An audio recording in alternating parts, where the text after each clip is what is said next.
So I got cut off from Spider-Man No Way Home. I'll talk about that one and Suicide Squad, which I already spoiled. Stupid me. Let me talk about Spider-Man No Way Home.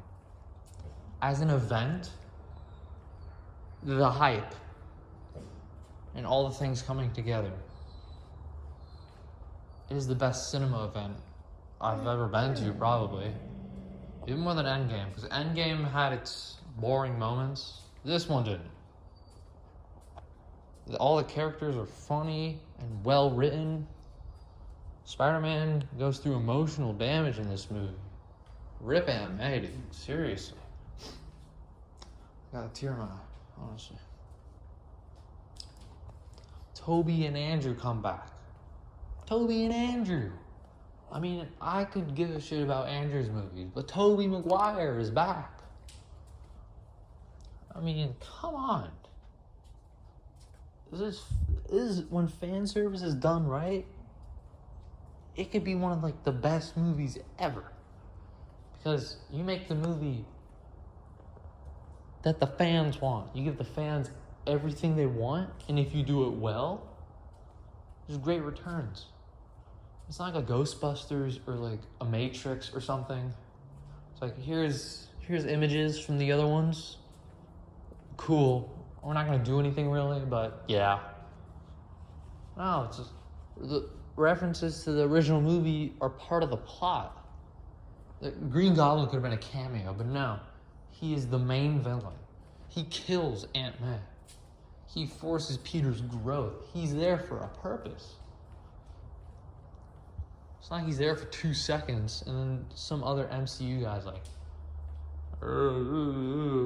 the MCU has really bad villains. They got one of the best actors ever, and he made a great performance as the villain.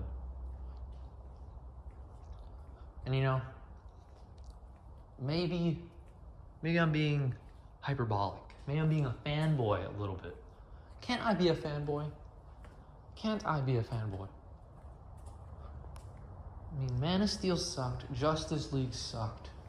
Batman v Superman sucked.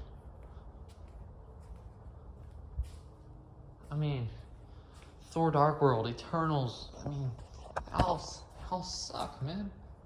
So when I get a great superhero movie that brings back nostalgic memories and have them incorporated in the plot, that's amazing, man. And that's how you make a fun, enjoyable movie experience. And sure, maybe if I rewatch it at home, it won't be as good. But nothing's gonna make me forget like the amazing time I had watching the movie. Nothing will. So that's number 2. Number 1, Suicide Squad, duh. I mean, how could it not be?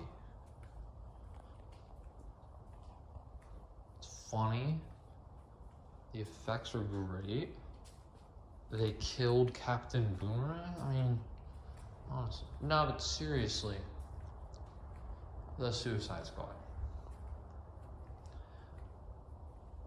The plot is there are these low-life scumbag criminals, D-list. The government sends them to cover up an event that they were a part of so that the world doesn't know what they've done. That's what you do with the Suicide Squad. You don't send them off to fight some Superman-level threat. A girl with a baseball bat and a crocodile. You don't do that. You have James Gunn's vibrance and humor full display. It's appealing to look at, and it's funny. All the characters, Bloodsport, Ratcatcher, they're dynamic. It makes you care about the characters. Like, the shark is cute, he's funny. Polka Dot Man's funny. He's kind of pathetic, so you care. Ratcatcher, heart of the movie. Heart of the movie. I mean, you not shed a tear. She makes it out in the end. Bloodsport. I mean, come on. Idris, my man Idris, the next James Bond, did a great job as the main character. he really came across as the man Will Smith was trying to be in the other one, where it's he wants to be there for his daughter, but he can't because he's an insane criminal.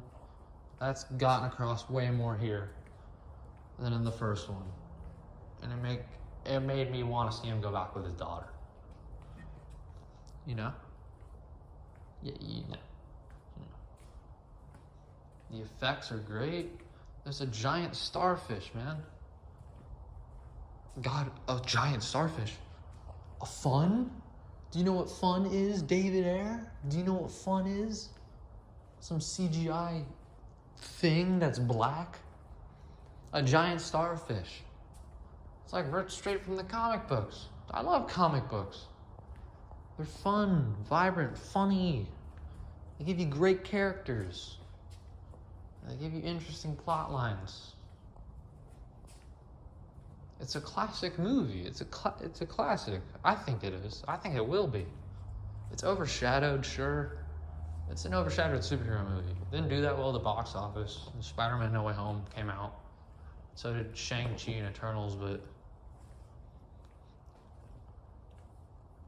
I think it's the most well-rounded movie on this list. Because it didn't, as much as I like Spider-Man, that's nostalgia for me. I can admit that. This movie's not relied on nostalgia. The only nostalgic thing is for a movie that I fucking hate that came out like 5 years ago. That's all the connection I got. For this movie to be like an original thing, introduce these characters, we like it this much, I'd have to put it over Spider-Man. Because it did this all on its own. Like, groundwork up. And that I have to get a credit for that. So number one's the Suicide Squad. And y'all are gonna get the worst videos tomorrow. Deuces.